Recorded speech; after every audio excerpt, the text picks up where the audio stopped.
Guys, मैं हूं सरिता द्विवेदी और आप सभी का स्वागत है हमारे इस आर्ट चैनल पे। बड़े बुजुर्ग कहते हैं अगर दिन की शुरुआत अच्छी हो तो दिन अच्छा जाता है। तो बस चल गुरु हो जा शुरू। अभी मैं बिस्तर ठीक कर रही हूँ, फिर कपड़े तह करूँगी। आंखों के सामने अगर सामान बिखरा पड़ा हो तो बहुत डिस्ट्रैक्शन होता है, बार बार दिमाग उसी तरफ जाता है। और कंसिस्टेंसी बढ़ाने का रामबाण इलाज है ऑर्गेनाइज रहना। काम शुरू करने के पहले रूम और स्टडी टेबल को ऑर्गेनाइज कर लेना चाहिए।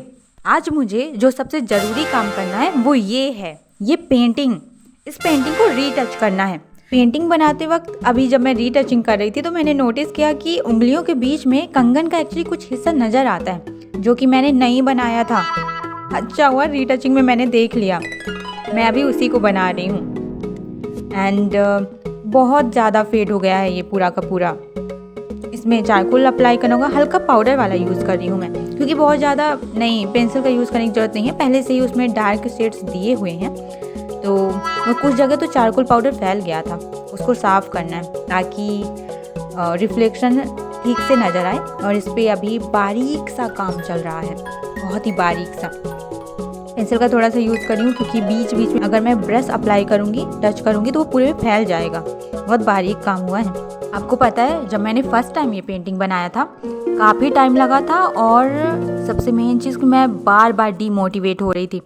इस पेंटिंग में बहुत ज़्यादा डिटेलिंग है, लेकिन जब मैं स्टार्टिंग में बना रही थी उस टाइम पे एक तो पेपर भी ऐसा था, उतनी अच्छी क्वालिटी का नहीं था, टूल्स भी उतने अच्छे नहीं थे। अभी भी नॉर्मल यूज़ कर रही हूँ बट उस टाइम पे और भी बेकार थे। उस टाइम पे ग्रेफाइट वगैरह का मैंने यूज़ किया था, जिसकी वजह से जब मुझे वैल्यूज़ ऑप्ट करनी थी इसमें बड़ी दिक्कत हो रही थी और शेडिंग की वजह से बार बार ब्लेंड करने की वजह से कागज़ और ख़राब हो रहा था। इतनी बेकार लगने लगी थी पेंटिंग की, और जैसे जैसे बन रही थी मुझे समझ आ रहा था कि अच्छी नहीं बन रही है। पेंटिंग की सबसे खास बात होती है कि अगर स्टार्टिंग में गड़बड़ी हो गई तो लास्ट तक वो पे छिपती नहीं है। वो गलती जितना आप उसे छिपाने की कोशिश करोगे वो गलती उतना ही उभर कर आती है। तो इसीलिए पेंटिंग बनाते वक्त आप ज़रा भी डिस्ट्रैक्ट नहीं हो सकते, आपको पूरा फोकस से बनाना पड़ता है। क्योंकि जब आप पेंटिंग बना रहे होते हो आप ऐसे टूल्स का यूज़ करते हो जो कि आप मिटा नहीं सकते। जैसे चारकोल मिटता ही नहीं है पेपर पे, आपको बहुत सोच समझ कर अप्लाई करना होता है। पेंट आप हटा नहीं सकते, अगर गलती से कोई स्ट्रोक लग गया बहुत मुश्किल होता है उस चीज़ को हटाना, उसे छिपाना कि वो चीज़ पेंटिंग को डिस्ट्रॉय ना करे, ख़राब ना लगे। तो इसीलिए बहुत ध्यान से बनाना पड़ता है। बट उस टाइम पे हुआ क्या था, टूल्स की वजह से और ब्लेंडिंग की वजह से बहुत ख़राब हालत हो गई थी पेंटिंग की। क्योंकि एक तरफ से पेंटिंग बनती है तो उस टाइम पे मैंने एक एक पार्ट करके बनाया था, जिसकी वजह से मुझे समझ आ रहा था कि यार उतनी अच्छी नहीं बन रही है। और वो दिख रहा था कि पेपर फट रहा है, फैल रहा है सारा कुछ। और सबसे मेन चीज़ कि चारकोल और ग्रेफाइट दोनों का यूज़ करने की वजह से ग्रेफाइट साइन करता है और वो साफ साफ समझ में आता है यहाँ पे ग्रेफाइट लगा हुआ है, यहाँ पे चारकोल लगा हुआ है। बड़ी ख़राब हालत हुई थी।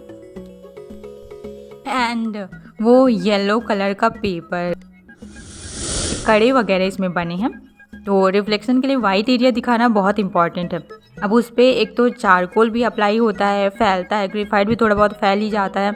उसकी वजह से इसमें रिफ्लेक्शन वाले एरियाज़ बिल्कुल भी ऑप्ट नहीं हो पा रहे थे, बहुत मुश्किल हो रही थी। मुझे लग रहा था ये पेंटिंग मेरे बस की बात नहीं है, तो मैंने उसे किसी तरह से कंप्लीट किया। मुझे लग नहीं रहा था कि कंप्लीट होगा, हालांकि मुझे ये समझ आ रहा था कि पेंटिंग बिगड़ गई है।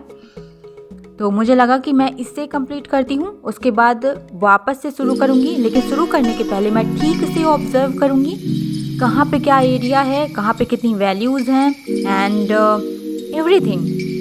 बट थैंकफुली दूसरी बार में मैंने शुरू से ही सारी चीज़ों का ध्यान रखा था, इसलिए काफ़ी कुछ ठीक है। बट फर्स्ट टाइम पे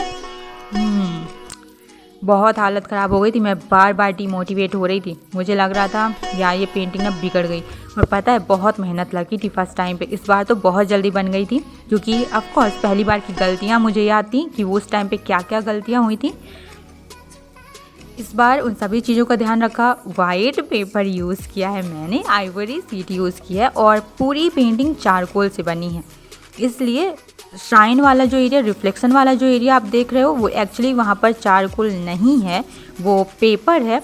हल्की शेडिंग दी हुई है ताकि एकदम वाइट प्लेस ना लगे, क्योंकि हल्का कुछ ना कुछ शेड तो होता ही है, कभी भी प्योर वाइट कहीं पे नहीं होता है।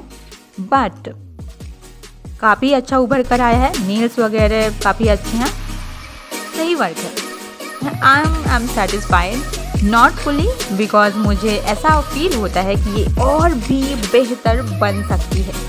तो जब हम नेक्स्ट टाइम बनाएंगे, नहीं अभी मैं ज़्यादा रिवील नहीं करने वाली बिल्कुल भी नहीं, ये सरप्राइज़ होगा।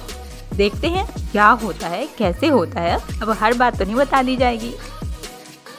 खैर, जो कुछ भी होगा आप लोगों को देखने के लिए मिलेगा ही आगे वीडियोस में। अभी ये पेंटिंग ठीक ठाक जा रही है, मेरी पेंटिंग बनकर तैयार हो गई है। हाँ, इस पेंटिंग को एंजॉय करने के लिए, इस पेंटिंग के प्रोसेस में भाग लेने के लिए आपका बहुत बहुत शुक्रिया। Thank you so much.